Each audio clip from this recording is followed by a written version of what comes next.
Menggunungnya sampah di sejumlah sudut Jakarta belakangan ini jadi alarm bahwa Jakarta perlu sistem pengelolaan sampah yang lebih optimal. Apa saja upaya yang dilakukan pemerintah Provinsi DKI Jakarta dalam menangani permasalahan tumpukan sampah? Kita bahas bersama staf khusus Gubernur DKI Jakarta bidang pembangunan dan tata kota, Nirwono Yoga. Selamat sore Mas Yoga, terima kasih atas waktunya. Ya. Selamat sore Mas Victor, apa kabar? Baik, Ya. Mas Yoga, volume sampah di Pasar Induk Ramat Jati sempat membengkak hingga hampir 7.000 ton. Kemudian gunungan sampah setinggi 3 meter sebelumnya terlihat di TPS Rawadas, Durensawit, Jakarta Timur. Dan masih Ya. ada sejumlah titik di Jakarta yang dihiasi tumpukan sampah beberapa hari terakhir. Apa yang Betul. sedang terjadi? Ada apa Ya. sebenarnya? Benarkah sampah menggunung imbas longsor di TPST Bantar Gebang Maret lalu sebagai penyebab utama, Mas Yoga? Ya, ada 3 persoalan yang dilaporkan atau disampaikan oleh Dinas Lingkungan Hidup ya. Yang pertama memang TPA Bantar Gebang pada saat musim hujan kemarin terjadi longsor ya, sehingga harus ada pembatasan kegiatan untuk pembuangan sampah sementara ya, sambil menunggu situasi aman ya. Ini yang pertama yang terjadi di kondisi di lapangan.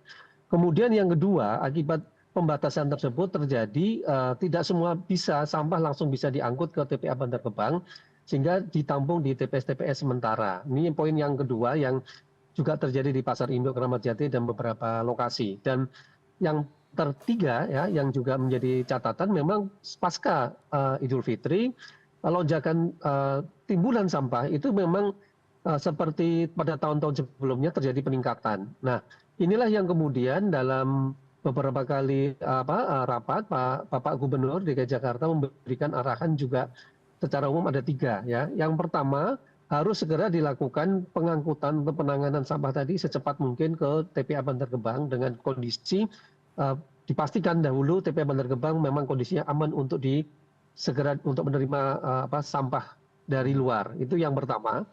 Namun kemudian yang kedua untuk pasar-pasar misalnya ya, pasar-pasar juga harus sudah mulai untuk dibuatkan tempat pengolahan sampah secara mandiri. Sehingga seperti pasar rakyat, kemudian beberapa lokasi, diharapkan pembuangan sampahnya itu bisa berkurang secara signifikan. Sehingga apa? Tidak perlu semua sampah itu harus dibuang ke TPA Bantar Gebang. Dan ketiga, sekarang sedang siapkan regulasi untuk penanganan sampah itu dimulai dari tingkat paling rendah, Mas Victor. Jadi dalam jangka pendek ini ya, dalam waktu 2-3 tahun ke depan, pengolahan sampah harus segera dimulai dari tingkat paling kecil, yaitu tingkat RT, RW, kelurahan, baru kemudian kecamatan, kota, baru kemudian ke Bantar Gebang. Artinya apa? Pengurangan sampah akan dilakukan secara besar-besaran dari tingkat yang paling kecil, sehingga pada akhirnya tidak perlu semua sampah itu dibuang ke TPA Bantar Gebang. Meskipun sekarang sudah ada RTF Rorotan ya, tetapi ini kan belum beroperasi ya. Jadi hal yang paling mungkin untuk dilakukan adalah mengurangi produksi sampah tadi secara signifikan sejak dari sumbernya di Mas Victor. Apalagi tadi sampaikan satu hari kan ada 7.500 ton per hari ya. Artinya jumlah yang besar untuk setiap hari harus diangkut ke TPA Bantar Gebang. Kira-kira itu catatannya. Ya, Mas Yoga, TPST Bantar Gebang ini belum sepenuhnya pulih ya pasca longsor kemarin. Operasional di zona 4A masih terbatas sehingga berdampak pada pengangkutan sampah, bahkan ada pembatasan kuota pembuangan sampah begitu.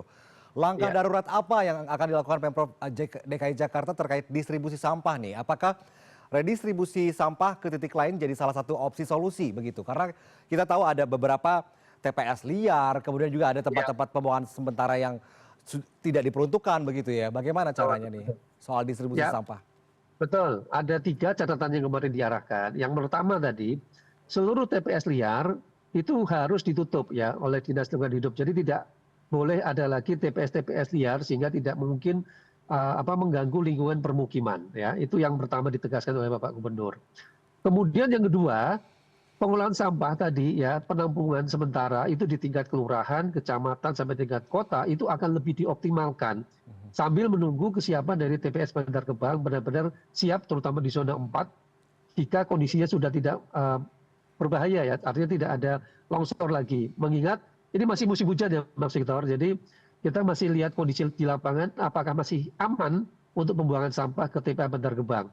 Nah ketiga yang tidak kalah penting yaitu di TPA Bantar Gebang sendiri dilakukan upaya untuk pengurangan sampah tadi dengan pengembangan pembangkit listrik tenaga sampah yang sedang dikerjakan dengan pihak Danantara dengan menggunakan teknologi terbaru diharapkan dari 55 juta ton sampah yang ada di TPA Bantar Gebang itu dapat berkurang secara signifikan dari tahun ke tahun. Nah, ini yang sedang disiapkan untuk jangka menengah, jangka panjang. Kira-kira itu, Mas Victor. Oke, Mas Yoga, Dinas Lingkungan Hidup Provinsi DKI Jakarta ini mendorong keterlibatan aktif masyarakat dengan penguatan gerakan pengurangan dan pilah sampah dari Ya, sumber, dari skala terkecil tadi RT, RW, kemudian di tingkat kecamatan begitu ya. ya, betul. Bagaimana pengawasannya Mas Yoga supaya ini berjalan Ya, dengan sebagaimana mestinya? ya, betul. Jadi ada 3 yang sedang disiapkan aksinya. Yang pertama, tadi kami baru berdiskusi dengan Dinas Lingkungan Hidup. Kita akan mendata secara detail ya jumlah timbulan sampah dari tingkat kota, kecamatan sampai dengan kelurahan untuk memetakan kelurahan-kelurahan mana yang timbulan sampahnya tinggi yang jadi pusat perhatian, kemudian secara berjenjang dilakukan pengurangan secara signifikan di setiap kelurahan. Misal data yang kami terima misalnya ya, di Kelurahan Gelora itu 1 hari itu sekitar 3 sampai 5 ton per hari. Ini jumlah yang sebenarnya bisa diolah secara maksimal kalau di Kelurahan Gelora tadi juga dapat dilakukan pengolahan dan juga pengurangan sampah secara mandiri oleh masyarakat. Sementara di Kelurahan Menteng misalnya, data menyebutkan 1 hari itu 30 ton per hari. Nah, ini tentu perlu keterlibatan masyarakat bagaimana di Kelurahan Menteng tapi tadi dapat berkurang secara signifikan misalnya dari 30 berkurang menjadi 25, 20, 10 ya, sehingga ada turunan jumlah pengurangan sampah di masing-masing kelurahan. Dengan berhasil data dari kelurahan tadi diharapkan sampah di kelurahan, kecamatan itu juga kota berkurang yang akan berdampak terhadap pengurangan sampah di Bantar Gebang juga berkurang, Mas Victor. Nah, ini yang sedang disiapkan perangkatnya. Oke, oke. Mas Yoga, pengelolaan sampah dari hulu ke hilir ini masih menjadi fokus utama begitu. Apakah Ya. dengan mengaktifkan fasilitas pengolahan sampah sementara seperti 3R, reduce, reuse, recycle, dan refuse derivative fuel atau RDF di Ya. rorotan Jakarta Utara bisa mengurangi sampah secara signifikan kalau itu dioperasikan begitu? Ya, secara umum justru pengurangan sampah nanti akan difokuskan kepada tingkat kelurahan ya. Sedangkan seperti RDF ya, RDF yang di rorotan itu hanya untuk membantu ya. Kenapa? Karena namanya berdasarkan surat edaran dari Kementerian Lingkungan Hidup, fokus utama adalah pengurangan sampah itu dimulai dari tingkat paling kecil RW, di mana komposisinya kalau kita bicara 100% sampah, 50% itu sampah organik, 30% sampah anorganik, baru 20%-nya residu. Artinya kalau berdasarkan surat edaran dari Kementerian Lingkungan Hidup, sampah yang harus keluar di masing-masing kelurahan itu tidak lebih dari 20%, Mas Victor. Nah, ini langkah-langkah ini yang coba kita mulai lakukan agar sampah yang dibuang nanti juga berkurang. Kira-kira itu. Oke, terakhir Mas Yoga, Pak Pramono Anung menyebut akan membangun 2 pembangkit listrik tenaga sampah atau PLTSA di Bantar Gebang dan di Tunjungan untuk mengatasi masalah sampah di ibu kota. Persiapannya bagaimana sejauh ini? Sudah sampai tahap mana begitu? Ya.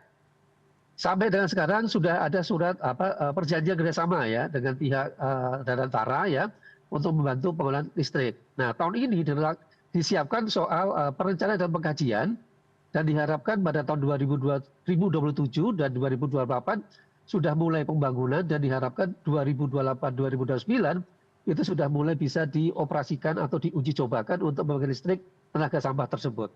Dengan teknologi yang sedang dikaji ada dari Jerman, Jepang, dan Cina, Mas Victor. Nah, ini tentu akan dipilih teknologi mana yang paling efisien dalam pengolahan sampah tadi. Targetnya dari satu pembangkit tadi sekitar 2.000 sampai dengan 3.000 ton per hari sampah dapat terolah.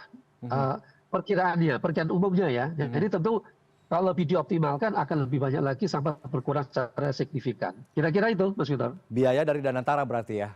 Sudah siap. Iya, betul. Baik. Betul. Terima kasih Mas Yoga sudah pihak Pemprov DKI ya. Kerjasamanya gitu. Terima kasih Mas Yoga sudah bergabung bersama kami di CNN Indonesia Newsroom. Sehat selalu. Selamat sore Mas Yoga. Terima kasih banyak Mas Gito. Terima kasih. Ya, selamat sore.